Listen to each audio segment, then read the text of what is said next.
Good morning, students. Today's topic is package and practices of isabgol. isabgol बच्चे इसका common name है और इसका साइंटिफिक नेम जो है वो है Plantago ovata. Plantago ovata is its scientific name. It belongs to family Plantagenaceae. Plantagenaceae family से belong करता है isabgol और इसका क्रोमोसोम नंबर है 2n = 8. और इसको कॉमनली इसबगोल तो बोला ही जाता है, इसको सिलियम भी बोला जाता है, PSYLLIUM, सिलियम भी बोला जाता है इसको, ये सिलियम के नाम से भी जाना जाता है। और इसकी जो फैमिली है वो है प्लांटेजिनेसी। आगे है इसबगोल, इसके यूजेस, इंपॉर्टेंस इसकी बता देती हूँ आपको। It is used as a medicinal plant और इसकी जो नेटिव प्लेस है वो है पर्सिया, इसका ओरिजिन जो है वो है पर्सिया। इसका जो मेडिसिनल पर्पस के लिए पार्ट यूज होता है वो है हस्क एंड सीड, ये दोनों इसके इकोनॉमिक पार्ट्स हैं, हस्क एंड सीड।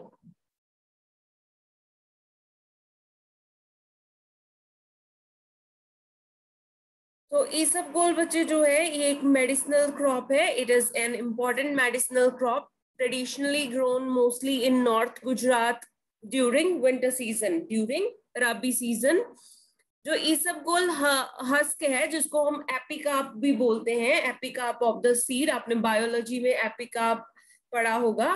तो एपिकार्प ऑफ सीड जो है उसकी मेडिसिनल प्रॉपर्टीज है।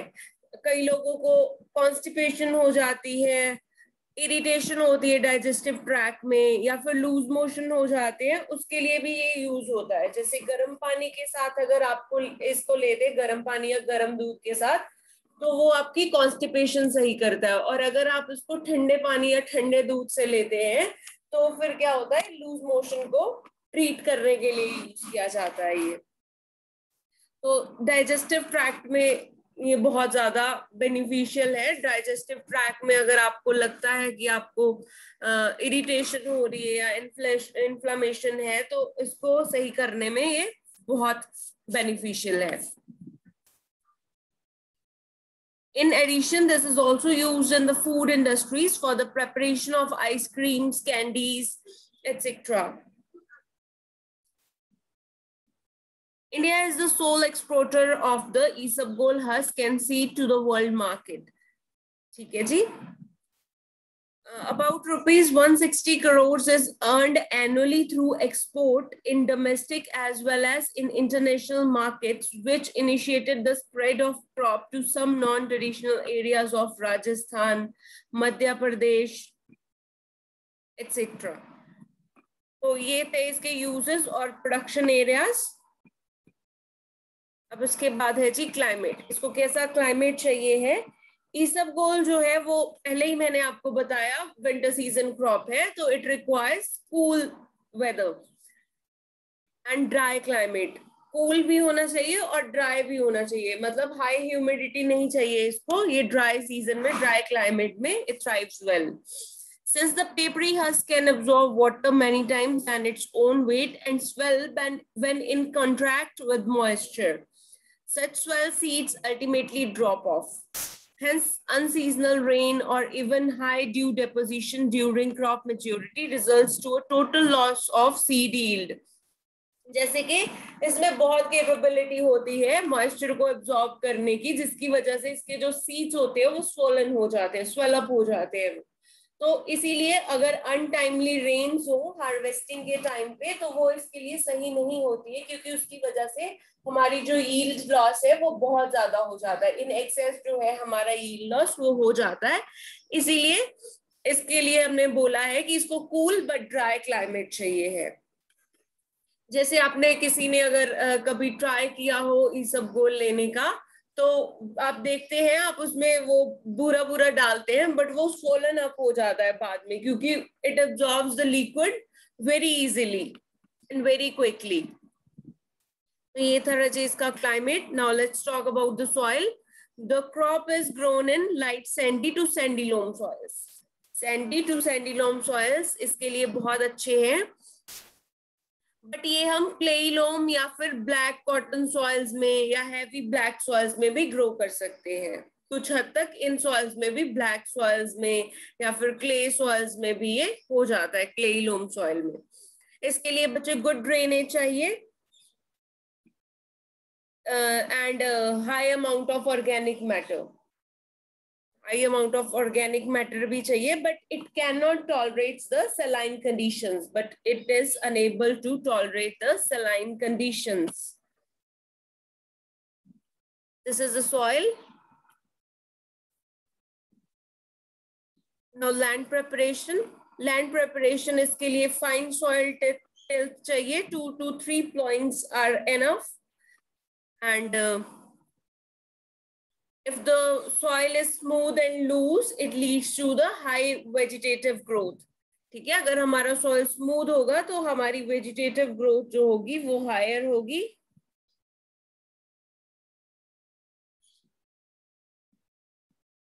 इसकी pH range बच्चे चाहिए 7 to 8।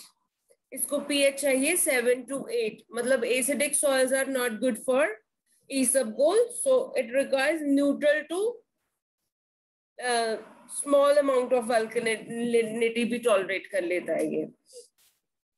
तो आगे है जी, it can be grown in a whole field but subdivided into the small plots of the suitable size। ठीक है, 8 to 12 meter into 3 meter of desirable size, plot size। तो हमें प्लॉट साइज कितना चाहिए, 8 to 12 metre and into 3 metre, breadth जो है उसकी 3 metre होनी चाहिए। आगे है राजे, सोइंग टाइम। सोइंग टाइम में है, early seed sowing increases more vegetative growth resulting lodging and high downy mildew disease incidence. मतलब अगर आप इसकी सोइंग जल्दी कर देते हो, अर्ली सोइंग करते हो, तो उससे वेजिटेटिव ग्रोथ जो है वो बहुत ज्यादा होती है। ठीक है, इसकी फ्लावर या सीड ग्रोथ जो है वो कम रह जाएगी, बट इसकी वेजिटेटिव ग्रोथ एक तो बहुत ज्यादा होती है, दूसरी चीज वो जो पौधे हैं वो गिर जाते हैं, लॉचिंग हो जाती है उनकी, और इसकी वजह से it is highly susceptible to the disease downy mildew. इसको डाउनी माइल्ड्यू भी ज्यादा लगता है, हो जाता है फिर उसी की वजह से, अगर आप इसको सो करते हो, ग्रो करते हो। तो आगे है जी, it also increases if the late seed sowing, it reduces the growth period and also increases the risk of seed shattering। मतलब जब आप इसको लेट सो करते हो तो उसकी वजह से क्या होता है, एक तो हमारी यील्ड रिड्यूस हो जाती है, ग्रोथ पीरियड भी उसका रिड्यूस हो जाएगा उसी की वजह से, तो उसकी यील्ड अपने आप ही रिड्यूस हो जाएगी, और दूसरी चीज है उसके सीड्स जो है वो शैटर हो जाते हैं, बिखर जाते हैं इधर उधर टूट के, वो शैटरिंग हो जाती है अगर आप उसको लेट ग्रो करते हो। तो राइट टाइम जो है वो सोइंग का वो है नवंबर टू मिड दिसंबर, मतलब जब हम वीट सो करते हैं नवंबर टू मिड दिसंबर तक हम इसको ग्रो कर सकते हैं, सो कर सकते हैं। ठीक है जी,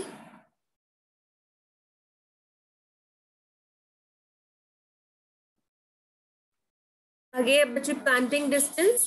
the seed should be sown in lines. Lines में आप सीड सो करोगे 30 सेंटीमीटर अपार्ट, एक दूसरे से 30 सेंटीमीटर अपार्ट होना चाहिए वो, रो टू रो भी, प्लांट टू प्लांट भी। सीड रेट रिक्वायर्ड है इसको 4 kg पर हेक्टेयर, 4 kg पर हेक्टेयर सीड रेट है इसका।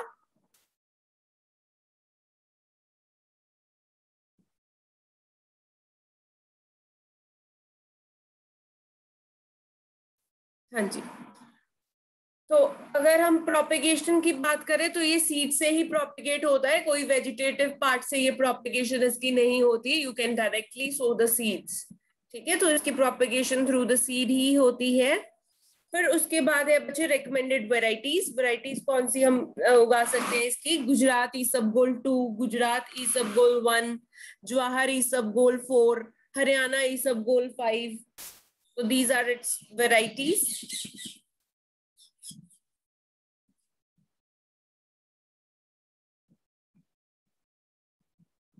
आगे है fertilisers. The crop requires very low level of fertility, hence inorganic nitrogen should be applied when the soil is very low in available nitrogen. ठीक है, नाइट्रोजन जो है इसको कम मात्रा में ही चाहिए होती है. जब आपको लगे कि मात्रा बहुत ज्यादा कम हो गई है तभी आप इसमें अप्लाई करेंगे.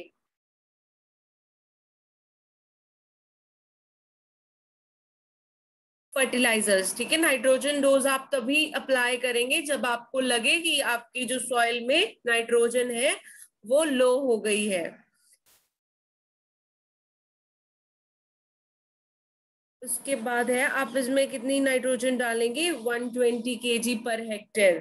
120 kg पर हेक्टेयर नाइट्रोजन डालेंगे जब आपको कम लगे.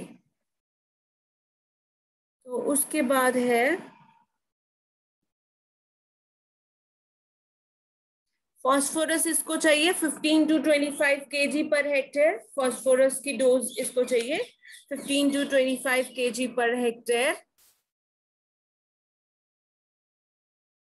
पोटाशियम इसको नहीं चाहिए, बस only nitrogen and phosphorus.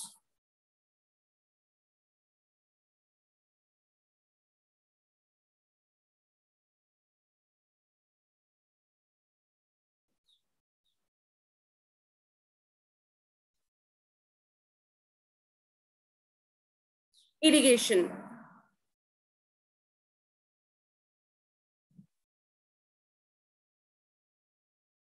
After sowing light irrigation is essential. जब आप सो कर दो उसके तुरंत बाद इसको इरिगेशन चाहिए, बट लाइट, इतना नहीं कि वाटर लॉगिंग हो जाए वहां पे. A light irrigation is required. The seed normally germinate 6 to 7 days. 6 से 7 दिन में जर्मिनेट हो जाता है, मतलब 1 week में जर्मिनेशन हो जाती है. If germination is poor second irrigation में बी गिवन. आपको देख लेना है कि अगर 6वें 7वें दिन भी आपको वहां पे कुछ जर्मिनेशन नहीं दिखाई देती है अच्छी, तो आपको क्या करना है, आप दूसरी बार उसको इरिगेट करेंगे. First irrigation just after sowing देंगे, पर उसके बाद अगर आपको जर्मिनेशन जो है कम लग रही है तो फिर आप उसको सेकेंड इरिगेशन दे देंगे. Last irrigation should be given at the time when maximum number of spikes have reached milk stage. जब मतलब सीड सेटिंग के पहले मिल्क स्टेज जो आती है, जैसे वीट में मिल्क स्टेज आती है, वैसे ही जब ये अपने मिल्क स्टेज में पहुंच जाए तब आप इसको इरिगेशन दे सकते हैं. लास्ट इरिगेशन वो होगी, उसके बाद आप उसको इरिगेट नहीं करेंगे. उसके बाद है वीडिंग या फिर इंटरकल्चरल ऑपरेशंस. तो वीडिंग जो है, periodically weeding and hoeing is required. The medicinal plant have to be grown without fertilizer and use of pesticides. Organic manure like farmyard manure, vermicompost, green manure, etc. may be used as per requirement of the species. To prevent disease, biopesticide could be prepared from neem and dhatura.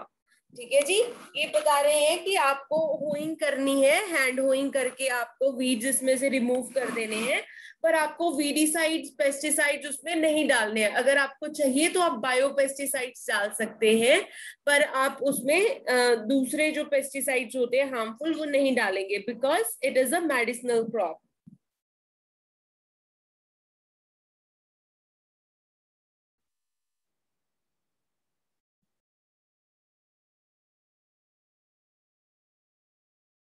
Then pest इस पे जो attack करते हैं वो है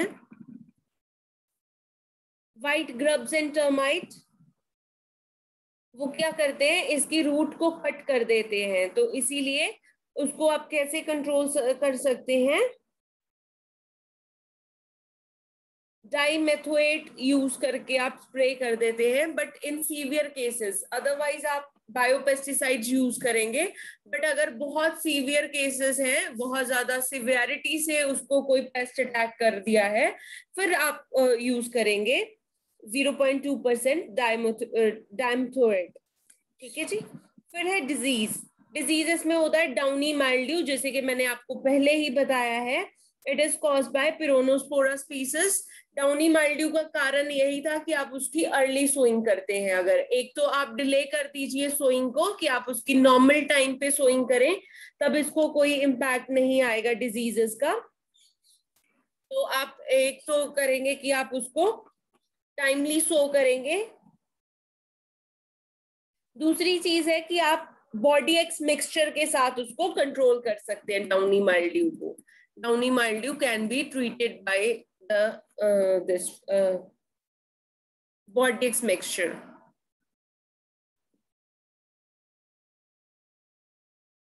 Then harvesting. The crop mature during March April. आप इसको harvest कर सकते हो मार्च अप्रैल में, क्योंकि ये तभी मैच्योर हो जाएगी। ठीक है जी, मतलब 110 to 130 डेज में ये हार्वेस्ट करने के लायक हो जाती है आफ्टर सोइंग। आप इसको कैसे कब हार्वेस्ट कर सकते हो? जब ब्राउनिश टर्न हो जाए। हर एक क्रॉप यही होता है ना, ग्रीन टू ब्राउनिश टर्न हो जाती है, तभी आप हार्वेस्ट करते हो। आप देख के जब वो ब्राउनिश टर्न हो जाए तब आप उसको हार्वेस्ट कर सकते हैं। फिर इसकी यील्ड है बच्चे 8 to 10 quintals per hectare. 8 to 10 quintals per hectare is the yield of the isabgol. That's all about isabgol. Next crop is citronella.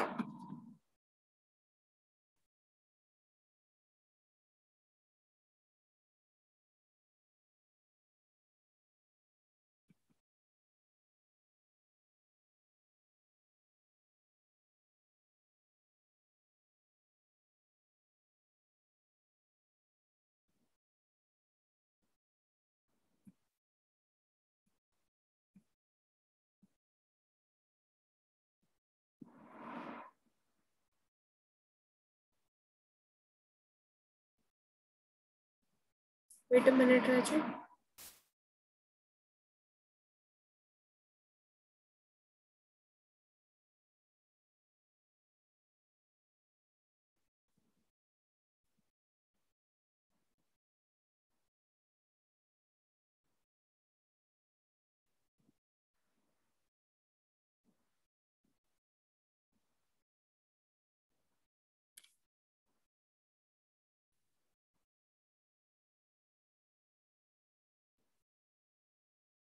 हाँ जी, सिट्रोनेला का बोटेनिकल नेम है राजे साइम्बोपोगन विंटरेरियस।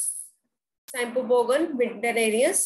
इसकी फैमिली है Gramineae. It belongs to Gramineae family and its chromosome number is 20. 2n is equal to 20.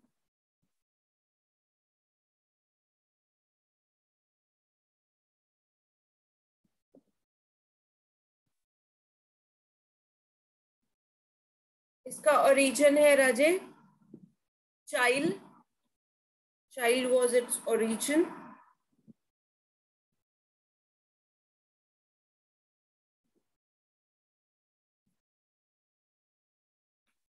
Climate requirement जो है इसकी,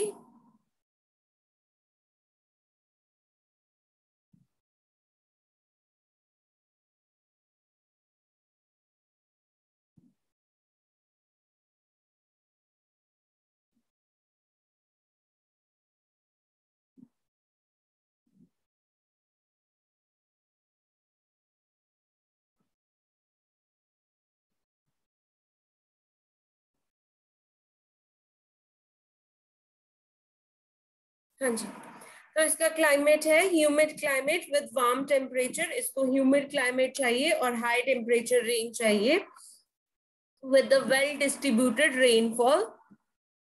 ठीक है, इसको वेल डिस्ट्रीब्यूटेड रेनफॉल भी चाहिए। फिर आगे है सॉइल। सॉइल की अगर बात करें तो it is grown under wide range of soil conditions, but soils rich in humus means a good organic matter having good water holding capacity। obvious ही बात है, जिसमें organic matter या ह्यूमस ज्यादा रहता है मिट्टी में, उसकी वाटर होल्डिंग कैपेसिटी जो है वो अच्छी ही होगी। And good drainage should be preferred. Alkaline waterlogged soils are detrimental for the crop growth. Means इसकी पीएच रेंज जो है वो है 6 to 7, 6 to 7 पीएच रेंज है बच्चे इसकी। देन आगे है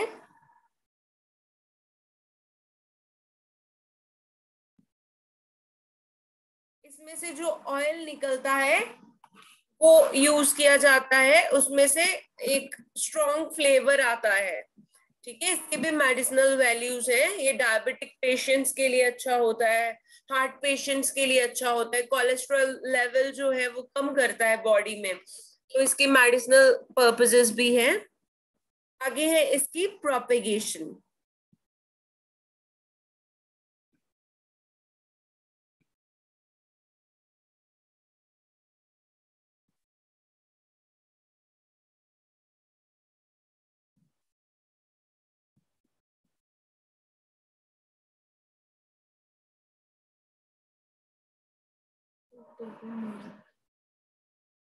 हाँ जी, it is vegetatively propagated crop. ठीक है जी, ये वेजिटेटिवली प्रोपेगेटेड क्रॉप है, इसको आप वेजिटेटिवली प्रोपेगेट कर सकते हैं। और इसका जो लाइफ टाइम होता है वो होता है 5 years का। 5 years तक आप इसको यूज कर सकते हैं। ठीक है, और ये फर्टिलिटी भी है जो मेंटेन रखता है। प्लांटिंग टाइम बच्चे इसका है June to July. Planting time is June to July. Varieties इसके लिए है सोरहट C2, जावा 2, जोरलाब C2, RRL B15, मंजूषा, मंदाकिनी, मंजरी, ये है इसके वेराइटीज। ठीक है जी, तो आगे है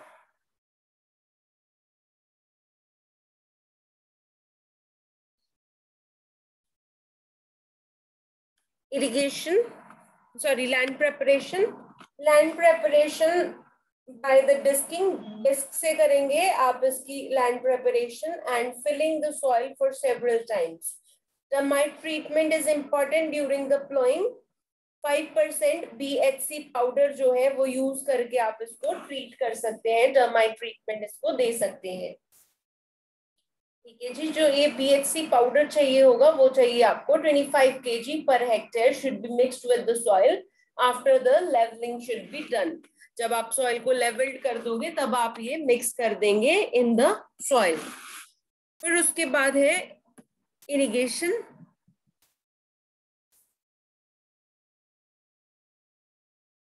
सॉरी, पहले है इसका सीडलिंग रेट। इसका जो सीडलिंग रेट है वो है जब मतलब आपका वेजिटेटिव पार्ट जो है उसको रूट्स आ जाएंगी तब आप उसको मेन फील्ड में लगाएंगे, तो वो है इसका 18,000 प्लांट्स पर हेक्टेयर। इसके लिए हमें चाहिए 18,000 प्लांट्स पर हेक्टेयर। ठीक है जी, फिर है इरिगेशन। इरिगेशन है for healthy crop growth, it should be irrigated frequently. This crop uses large amount of water. Irrigation intervals of 15 days in winter and 10 days in summer are required for good yield. ठीक है, अब 15 दिन बाद आपको winter में उसको irrigate करना है और 10 डेज बाद उसको समर में इरिगेट करना है in order to get the good yield.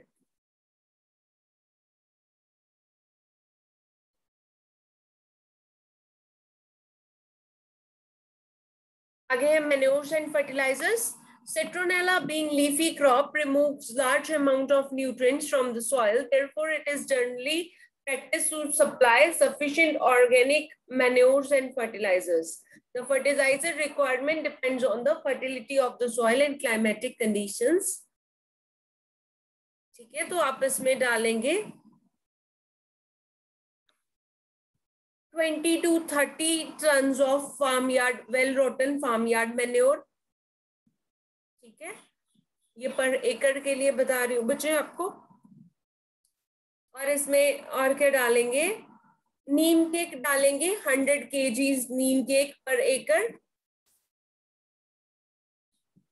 फिर नाइट्रोजन डालेंगे 120 kg, फॉस्फोरस डालेंगे 40 kg एंड पोटाशियम डालेंगे 40 kg।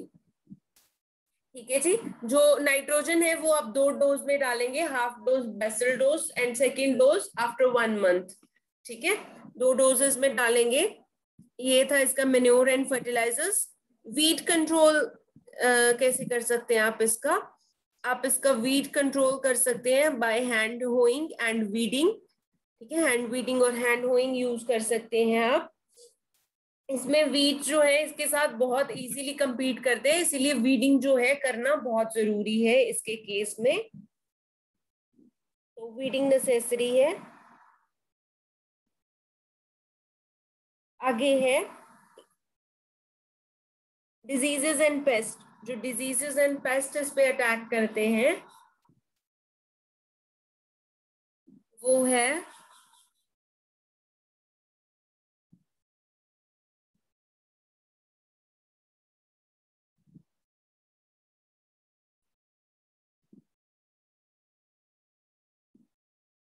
Blight leaf and एंथ्राक्नोस। एंथ्राक्नोस और ब्लाइट जो है वो इसको ज्यादा अफेक्ट करती है। ठीक है जी। तो आप क्या कर सकते हैं इसके केस में, आप इसके केस में कार्बोफिरॉन यूज कर सकते हैं 15 kg पर हेक्टेयर इनको रोकने के लिए, या फिर ऑक्सीफ्लोरोफेन यूज कर सकते हैं। ये दोनों डिजीजेस ही हैं बच्चे जो मैंने आपको बताए, एंथ्रेक्नोज एंड ब्लाइट। तो इसको आप डाइथेन M45 से भी स्प्रे कर सकते हैं। जिंक 78 भी यूज करके आप इसको कंट्रोल कर सकते हैं। फिर है उसकी harvesting. First harvesting is done from the newly established plantation from 4 to 6 months of plantation. मतलब 4 से 6 महीने में हम इसको हार्वेस्ट कर सकते हैं। ठीक है जी। उसके बाद the crop is harvesting is done in the interval of 3 to 4 months. पहली जो आप हार्वेस्टिंग करेंगे वो आप करेंगे 4 to 6 months में, बट उसके बाद जो हार्वेस्टिंग कर सकते हैं आप वो कर सकते हैं 3 to 4 months के इंटरवल में। ठीक है, minimum 3 and maximum 4 harvest are taken in a year. 3 से 4 हार्वेस्ट एक ईयर में ले सकते हैं आप लोग उससे। एंड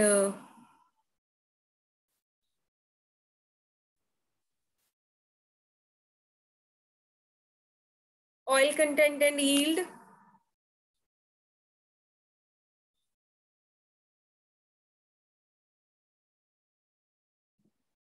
ऑयल कंटेंट बच्चे इसमें होता है, leaves of citronella contains 0.8% of aromatic oil which varies greatly upon the fertility of land and variety obviously। मतलब जो एक लीफ होता है सिट्रोनेला का उसमें 0.8% एरोमेटिक जो ऑयल होता है प्रेजेंट होता है। बाकी डिपेंड करता है कि आपका सॉइल कैसा है और आपने वैरायटी कौन सी चूज की है। अगर आपका सॉइल और क्लाइमेट अच्छा है तो आपका जो ऑयल कंटेंट होगा वो उसी हिसाब से ज्यादा होगा। अगर आपकी फर्टिलिटी जो है वो कम है तो उसमें जो उसकी ऑयल की क्वालिटी भी और क्वांटिटी भी वो दोनों ही कम हो जाते हैं। इसीलिए आपको उसमें फर्टाइल भी रखना है सॉइल को और उसको प्रॉपरली इरिगेशन भी देना है। तो इसका जो एक ईयर में ऑयल कंटेंट आता है वो आता है 100 kg पर हेक्टेयर से लेके 150 kg पर हेक्टेयर। ठीक है, ये एक हार्वेस्ट का है। फर्स्ट ईयर में इतना आता है, फिर उसके बाद वो आगे जाके इंक्रीज हो जाता है। सेकेंड थर्ड ईयर में ऑयल कंटेंट जो है वो बच्चे रहता है 200 to 250 kg oil per hectare can be obtained in second and third harvesting. ठीक है, दूसरी और तीसरी हार्वेस्टिंग में दूसरे और तीसरे ईयर में जो ऑयल कंटेंट होगा वो डबल हो जाता है।